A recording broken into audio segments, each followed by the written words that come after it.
কৃষি যে এখন একটা বিষয়, সেটা কিন্তু আমরা লস করতেছি, মানে লস হচ্ছে না, দামে লস হচ্ছে বা কোনো কারণে লস হচ্ছে। এই লসকে কয়েকটা ক্যাটাগরি আমি ভাগ করছি আমার এই কয়েক বছরের অভিজ্ঞতাতে। তো মূলত আমাদের লসটা মূলত হচ্ছে অভিজ্ঞতা। প্রথম যে কথা সেটা হচ্ছে অভিজ্ঞতা। আমরা বিভিন্ন ধরনের এই যে আধুনিক কৃষির কথা বলতেছি, যে লসটা হচ্ছে বা সেটা প্রধান হচ্ছে অভিজ্ঞতা। কারণ আমরা বিভিন্ন ধরনের ভিডিও দেখতেছি, অনলাইনে চমকপ্রদ ভিডিও দেখতেছি, 1 বিঘা জমিতে 4 লাখ টাকা মরিচ। এটা আমরা দেখে আমাদের মাথা নষ্ট হয়ে যায়। অনেক কোম্পানি আছে, মাথা নষ্ট হয়ে যায়, কিরে আমি সারা বছর চাকরি করেও তো আমি 4 লাখ টাকা ইনকাম করি না, আর আমি 1 বিঘা জমি থেকে 4 লাখ টাকা ইনকাম করতেছি। তখন সে কৃষিতে আসে, আইসা প্রথম ধরাটা সে এখানে খায়।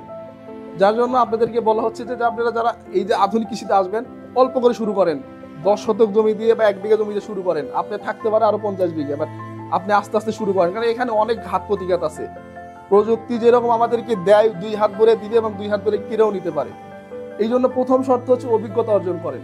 অভিজ্ঞতা ছাড়া আপনাদের কোনো দাম নাই।